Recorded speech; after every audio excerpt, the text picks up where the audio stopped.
നമസ്കാരം. ആണവ കേന്ദ്രങ്ങൾ ആക്രമിച്ചവർക്കുള്ള മറുപടി നൽകി ഞെട്ടിക്കാൻ ഇറാൻ വരുന്നുണ്ട്. ലോകം ഇറാന്റെ കരുത്തിന്റെ പ്രകടനത്തിൽ സ്തംഭിച്ചിരിക്കുകയാണ്. പറഞ്ഞു വരുന്നത് ഇറാന്റെ സൈനിക പ്രകടനത്തെക്കുറിച്ചാണ്. ഒമാൻ കടലിലും തന്ത്രപ്രധാനമായ ഹോർമുസ് കടലിടുക്കിലും പേർഷ്യൻ ഗൾഫിലുമായി ഇറാൻ നടത്തിയ വൻതോതിലുള്ള നാവിക മിസൈൽ അഭ്യാസങ്ങൾ. സമാധാനത്തിന് എന്നും പ്രതിജ്ഞാബദ്ധമായിട്ടുള്ള രാജ്യമാണ് ഇറാൻ. എന്നാൽ തങ്ങളുടെ താൽപര്യങ്ങളെയും സുരക്ഷയും ഹനിക്കുന്ന ഒരു നീക്കത്തോടും രാജ്യം വിട്ടുവീഴ്ച ചെയ്യില്ല എന്ന ശക്തമായ സന്ദേശമാണ് ഈ നാവിക അഭ്യാസങ്ങൾ നൽകുന്നത്. തങ്ങളുടെ പ്രതിരോധ ശേഷി വർദ്ധിപ്പിക്കുവാനുള്ള ഈ നീക്കങ്ങൾ ബാഹ്യശക്തികളുടെ ഭീഷണികളെ വകവയ്ക്കാതെ സ്വന്തം പരമാധികാരം സംരക്ഷിക്കാനുള്ള ഒരു രാജ്യത്തിന്റെ സ്വാഭാവികമായ അവകാശമാണ്. ലോകരാജ്യങ്ങൾക്കിടയിൽ സ്വന്തം സ്ഥാനം ഉറപ്പിക്കുവാനും അയൽ രാജ്യങ്ങൾക്ക് സുരക്ഷയുടെ സന്ദേശം നൽകുവാനും ഇറാൻ ഈ അഭ്യാസങ്ങൾ സഹായകമാകും. പ്രതിരോധത്തിലെ ഇറാന്റെ ഈ പുതിയ കരുത്ത് പശ്ചിമേഷ്യൻ സുരക്ഷാ സമവാക്യങ്ങളെ സുപ്രധാനമായ മാറ്റങ്ങൾക്ക് തുടക്കമിടും എന്ന കാര്യത്തിൽ യാതൊരുവിധ സംശയവും വേണ്ട. ഇസ്രയേലും അമേരിക്കയും ചേർന്ന് ഇറാനിയൻ ആണവ കേന്ദ്രങ്ങളിൽ ആക്രമണം നടത്തിയതിന് മാസങ്ങൾക്കകം നടന്ന ഈ സൈനിക പ്രകടനം ഭീഷണികളെ ചെറുക്കാനുള്ള ഇസ്ലാമിക് റിപ്പബ്ലിക്കിന്റെ നിശ്ചയദാർഢ്യത്തിനുള്ള വ്യക്തമായ തെളിവാണ്. സ്വയം പ്രതിരോധിക്കാനുള്ള തങ്ങളുടെ പരമാധികാരം ഉറപ്പിക്കുകയാണ് ഇതിലൂടെ ഇറാൻ ചെയ്യുന്നത്.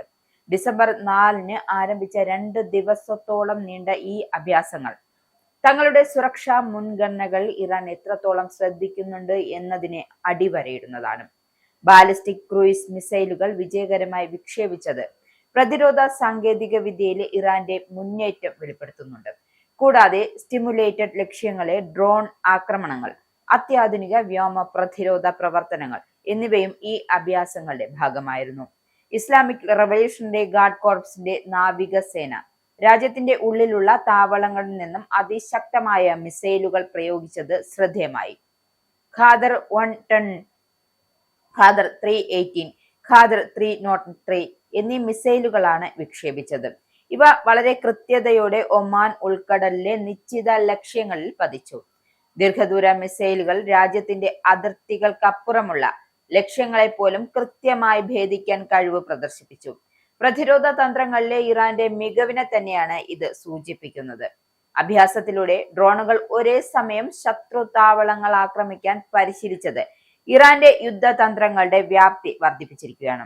മാസങ്ങളായി മേഖലയിൽ നിലനിൽക്കുന്ന സംഘർഷാവസ്ഥയുടെ തുടർച്ചയാണ് ഈ സൈനിക നീക്കങ്ങൾ. ഇസ്രയേലും അമേരിക്കയും സംയുക്തമായി നടത്തിയ ആക്രമണങ്ങൾ ഫോർഡോ, നദാൻസ്, ഇസ്ഫഹാൻ എന്നിവിടങ്ങളിലെ ആണവ കേന്ദ്രങ്ങൾക്ക് നേരിയ കേടുപാടുകൾ സംഭവിച്ചിരുന്നു. എന്നാൽ തങ്ങളുടെ ആണവ പദ്ധതി സമാധാനപരമാണെന്നും ആണവായുധങ്ങൾ തേടുന്നില്ലെന്നും ഇറാൻ ഇപ്പോഴും ആണയിട്ട് പറയുന്നുണ്ട്. ആക്രമണങ്ങളെ തങ്ങളുടെ പരമാധികാരത്തിന്റെ ലംഘനമായിട്ടാണ് ഇറാൻ കണക്കാക്കുന്നത്. ആക്രമണങ്ങൾ ഇറാന്റെ സമ്പുഷ്ടീകരണ ശേഷിയെ തടഞ്ഞിട്ടില്ലെന്നും വിദേശകാര്യമന്ത്രി അബ്ബാസ് അരാഗ്ചി പറയുന്നു. തകർന്ന സൗകര്യങ്ങൾ പുനർനിർമ്മിക്കുമെന്നും യുറേനിയം സമ്പുഷ്ടീകരണം തുടരുമെന്നും ഇറാൻ ഉദ്യോഗസ്ഥർ പ്രഖ്യാപിക്കുകയും ചെയ്യുന്നുണ്ട്. ഇതിനു പുറമെ കിഴക്കൻ അസർബൈജാൻ പ്രവിശ്യയിൽ ഇറാൻ നടത്തിയ തീവ്രവാദ വിരുദ്ധ അഭ്യാസത്തിൽ ഷാങ്ഹായ് സഹകരണ സംഘടനയിൽ ചൈന, റഷ്യ, ഇന്ത്യ, പാകിസ്ഥാൻ, മധ്യേഷ്യൻ രാജ്യങ്ങൾ എന്നിവയും പങ്കെടുത്തു. ഇത് ആഭ്യന്തര സുരക്ഷയിലും അന്താരാഷ്ട്ര സഹകരണത്തിലും ഇറാൻ നൽകുന്ന പ്രധാന വെല്ലുവിളിയാണെന്നും അല്ലെങ്കിൽ ഇറാൻ നൽകുന്ന പ്രാധാന്യവും വിളിച്ചോതുകയാണ് ചെയ്യുന്നത്. ഇസ്രായേലിന്റെ 5 സൈനിക താവളങ്ങളിൽ കനത്ത നാശനഷ്ടം. മോദി വെളിപ്പെടുത്തുന്ന ഇന്ത്യയുടെ വികസനത്തിന്റെ മയക്കുമരുന്ന് വിൽപ്പനയ്ക്കെതിരെ ശക്തമായ നടപടിയെടുത്ത് ഷാർജ പോലീസ്.